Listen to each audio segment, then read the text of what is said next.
कल्पित मतलब जैसे कल्पना, हमें कुछ चीजें इमेजिन करते हैं, हम सोचते हैं हाँ काश मेरे पास ये होता, काश मैं वहाँ होता, काश मैं ये करता, कहते हैं जी। तो हमारी कल्पना होती है ना, मतलब हम रियल में नहीं होते लेकिन हम मानने लेते हैं अपने आप को, ठीक है ना।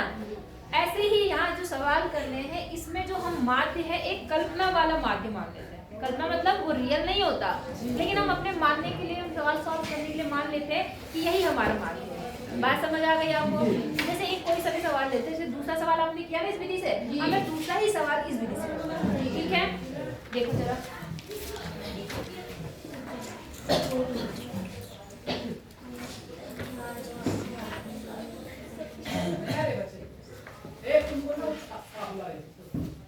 सर एक क्वेश्चन सर प्लीज, सर एक क्वेश्चन सर, इम्पोर्टेंट क्वेश्चन है।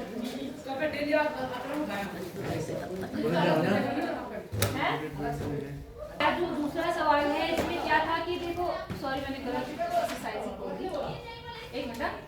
जो दूसरा सवाल आपका था उसमें आपने अभी करा उसको, उसमें क्या है, किसी फैक्ट्री के 50 श्रमिकों की दैनिक मजदूरी का बंटन पर विचार किया गया। मतलब कि जो 50 श्रमिक है, श्रमिक मतलब जानते हैं आप, मजदूर, दैनिक मजदूरी से एक दिन में कितना रुपया कमाते हैं उसका पूरा एक डाटा दिया है, ठीक है ना। तो आपके पास जो डाटा है वो यहाँ पर क्या है, यहाँ पर है मजदूरी, इसमें मजदूरी रुपए में, और क्या चीज है दूसरा, श्रमिकों की संख्या, ठीक है। और तीसरी चीज आपको जो निकालनी है सर्विस कमीशन पे हम क्या मानेंगे, एफआई, ये आपको बताया मैंने। अब देखो यहाँ पर कितना है, 500 है, 500 से 520, ये रोकना जरा मैं इनको बोल देता हूँ। ये आपका डाटा जो दिया, डाटा आपने देख लिया, इतने आपके कितने कितने मजदूर हैं, इतने से इतने सैलरी पाने वाले एक दिन का वो 12 मजदूर हैं, जिनको थोड़ी ज्यादा मिलती है वो 14 मजदूर हैं। ऐसे करते करते आपके पास डाटा आ गया, ठीक है। अब जैसे आपने वो प्रत्यक्ष विधि में आपने क्या किया था, एफएक्स निकाला था, एफआर सॉरी एक्सआई निकाला, सेम वहाँ पर भी हमें क्या निकालनी है, एक्सआई निकाल लो। एक्सआई 510, तो एक्सआई आपको पता है क्या करना होता है, 510 का मान निकालना पड़ता है, 510 पता चल गया होगा कि इसके बीच वाला नंबर आता है ना, वो पता चल गया होगा। तो ये 510 बन गया, 530, 530 बन गया, 550, 550, 570, 590, 590, यहाँ तक तो आपको समझ आ गया। अब बेटा जो प्रत्यक्ष विधि थे हम उसमें क्या करते थे, इन दोनों को गुणा करते थे गुणा, लेकिन अब यहाँ देखो क्या है, ये नंबर बहुत बड़े बड़े हैं, बड़े नहीं है। अब आप इसको इससे गुणा कर रहे हैं, आप इसको इससे, तो बहुत बड़ी बड़ी रकम बनी होगी ना, तो उसको शॉर्ट करने के लिए ही आपकी ये दूसरी विधि है जिसका नाम क्या है, ठीक है। आप जो काम करना है हमें इसमें करना है, हम क्या काम करेंगे, जो x है इसमें से एक अपना कल्पित माध्य मानेंगे, और वो कल्पित माध्य ज्यादातर हम बिल्कुल बीचों बीच वाला मानते हैं। किसको मानते हैं, कितने नंबर है, 1 2 3 4 5, तो बीच में क्या आएगा, 550। इसको हम मान लेते हैं कि हमारा कल्पित माध्य है। क्या है ये, कल्पित माध्य। इतनी बात समझ आई आपको कि नहीं आई, आ गई। इस क्वेश्चन को हमें थोड़ा कैलकुलेशन कम करने के लिए इस विधि का प्रयोग करते हैं। जो बड़े सवाल दिखेंगे आपको उसमें आप कल्पित माध्य लगा, आई बात समझ में, तुम्हें समझ आई, अभी लिखो मत, समझ लो पहले। कितनी बात समझ आ गई आपको। अब जिसको आपने कल्पित माध्य माना है उसको बारी बारी से इन सब में से क्या करना है, घटाना है।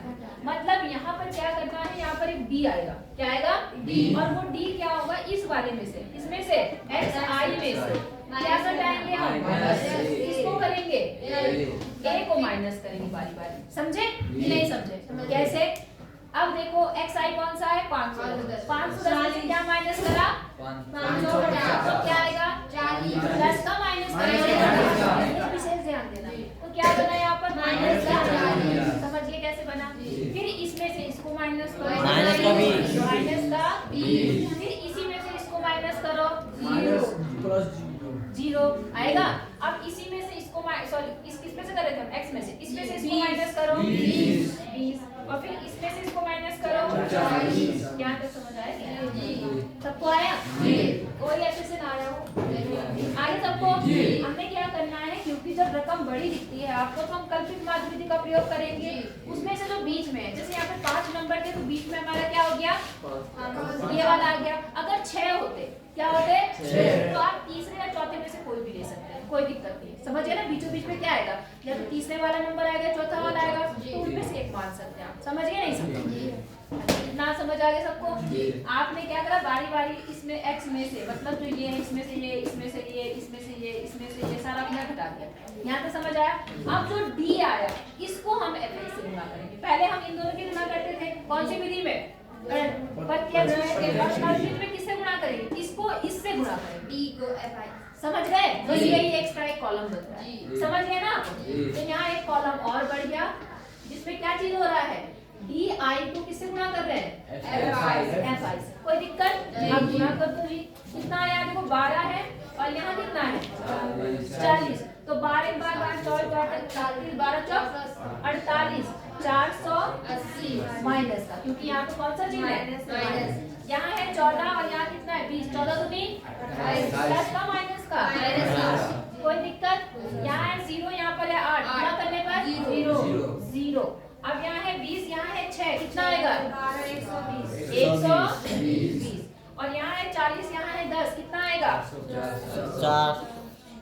यहाँ तक समझ आया? अब आपको करना है टोटल। अब क्या करना है? टोटल। यहाँ तक कोई दिक्कत है? तो सिग्मा एफ आई तो आपको हर में चाहिए, सिग्मा एफ आई तो आपको सब में चाहिए। तो कितने श्रमिक है वहाँ पर? 50 का योग 50 ही आएगा। कोई दिक्कत? अच्छा, यहाँ देख लो। अब ये जो हम निकाल रहे हैं, ये निकाल रहे हैं सिग्मा क्या? F I D I, F आई या डी आई, एफ आई जो भी लिखना चाहो। अब इसे जोड़ना है, तो जोड़ने का तरीका पता है आपको? पहले माइनस वाले एक साथ जोड़ो और प्लस वाले एक साथ जोड़ो। समझ गए? रफ में तो यहाँ देखो कितना बनेंगे, 0 का 0, 8 8 16, 86 में 1, 4 और 2 6, 6 और 1 माइनस का 720 तो ये हो गए, और इसको जोड़ोगे 520 ये हो गया, प्लस का 520। बोल समझ आया नहीं आया? अब हम क्या करेंगे, घटाएंगे, घटा देंगे, घटा दो कितना आया? 0 4 2, प्लस का तो माइनस का क्यों? क्योंकि बड़ी संख्या में माइनस है ना, तो माइनस का 100 कितना आया? 40। यहाँ तक आपको समझ आ गया? अब आते हैं किसको? माध्य निकालने। तो माध्य का फॉर्मूला थोड़ा चेंज हो जाता है यहाँ पर, ठीक है? माध्य को हम किससे डिनोट करते हैं, ये भी समझ लो, मैं उस समय बताना भूल गई थी, x बार से। किससे? x बार। अब यहाँ जो फॉर्मूला बन गया वो क्या बन गया वो समझो, a plus sigma F I D I, sigma F I D I upon sigma F. नहीं आई बात समझ में? ये फॉर्मूला हो जाता है। X I F I, X I की जगह पे एफ आई दिया और बस इसमें ए जुड़ जाता है, बाकी कुछ नहीं होता। समझ गए नहीं समझे? अब बस मान रखो। तो ए कितना था आपका? 550। Very good, 550 plus F I D I कितना है?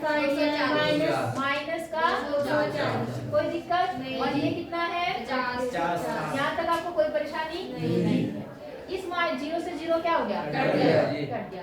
और देखो ये बन गया 550 और माइनस, क्योंकि ये प्लस इस माइनस से क्या होगा? माइनस हो जाएगा। 24/5।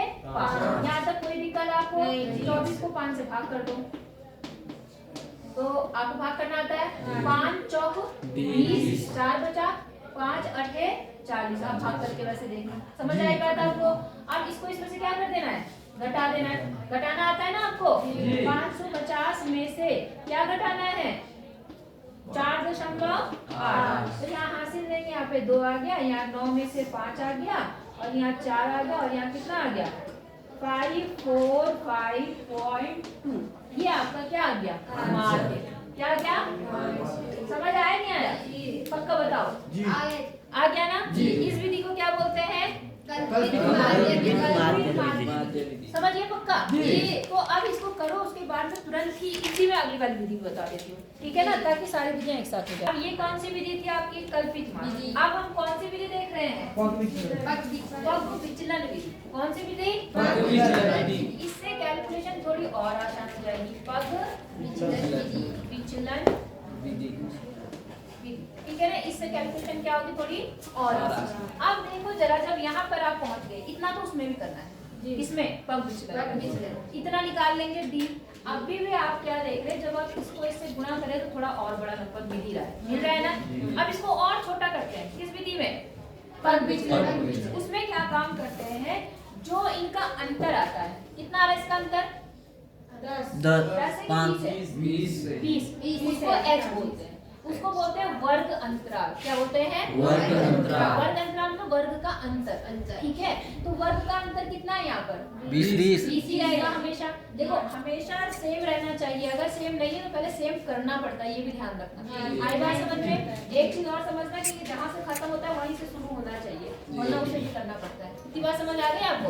तो इसका वर्ग अंतराल कितना है? 20, जिसको हम h से लिखेंगे। उसे किससे लिखेंगे? h से। इतनी बात समझ आ गई? बस बाकी कुछ नहीं करना। आपको यहाँ अगला एक कॉलम और बनानी है, 2 कॉलम पढ़ेंगे इसमें। आई बात समझ में? एक ये और एक ये। एक में निकलेगा u, एक में क्या निकलेगा? u। और u क्या होगा? इस d को, किसको? d को कितने से भाग करेंगे? h से। d को कितने से भाग करेंगे? h से। बस यही कॉलम बनेगा। d को किससे भाग करेंगे? h से। d क्या है आपका? ये। और इसको भाग कितने से करेंगे? h कितना है? 20। इसको 20 से भाग करोगे तो कितना आएगा बताओ? -2 माइनस का करके बता दूं, 40/20 कितना आएगा? 0 से 0 कट गया, कितना? माइनस का 2। समझे? अब तो समझ आ गया। इसको भी कितने से भाग करना है? 20 से -1 -1 भाग करेंगे तो माइनस का 1, इसमें 0 इसमें 2 इसमें 2 समझ गए? और छोटे नंबर आ गए। अब बस यहाँ पर जो करेंगे वो निकालेंगे क्या? xi, fi और ui। क्या निकालेंगे? वहाँ पे d तक निकाला था, इसमें u निकाल के उससे गुणा करेंगे f को। समझ गए नहीं समझे?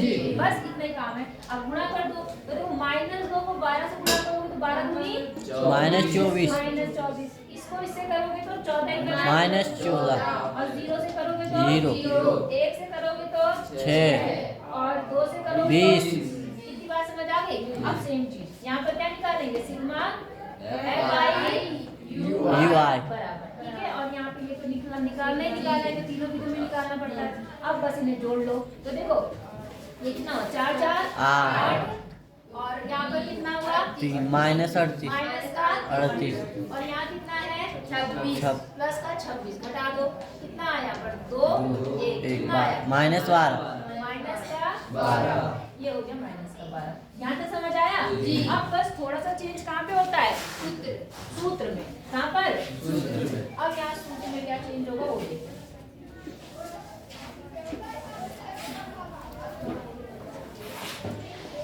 यहाँ होगा माध्य x bar is equal to, देखो बेटा एक रहता था अपना का कौन सी विधि में?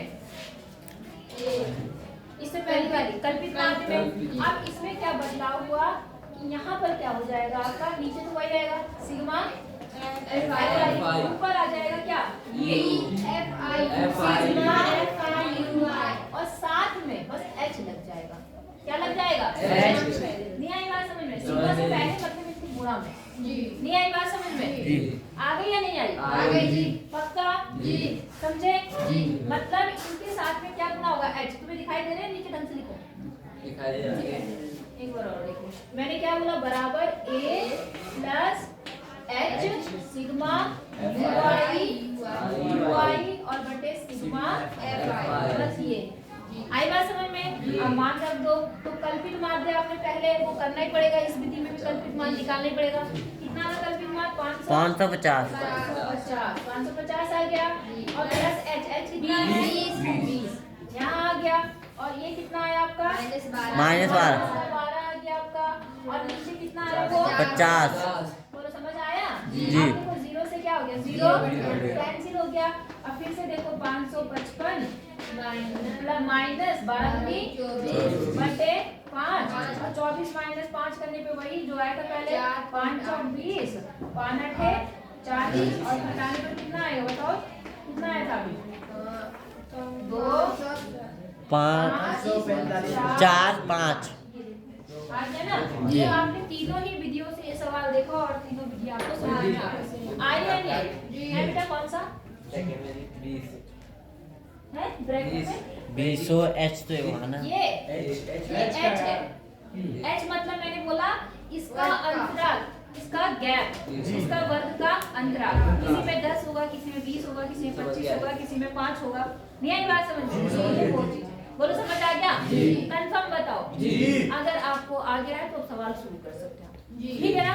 करो, पहले स्टार्ट करो, जो नहीं आता मेरे से पूछो, पहले उतार लो।